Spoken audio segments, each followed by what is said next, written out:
আজ বৃহস্পতিবার দিনে আমি মা লক্ষ্মীকে সুন্দর করে সাজিয়ে গুছিয়ে ফুল দিয়ে পুজো করি আর ঘটও বসাই। দেখো, এটা আমার শিব।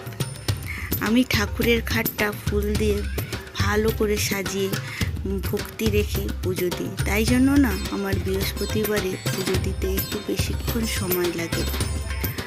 আর জানো তো, আমরা বৃহস্পতিবারে নিরামিষ খাই না, মাছ খাই, কিন্তু মাংস আর ডিমটা খাই না। তো সবাই মিলে আমরা লাঞ্চ করতে বসে গেলাম আমার ছেলে স্কুল থেকে আসার পর।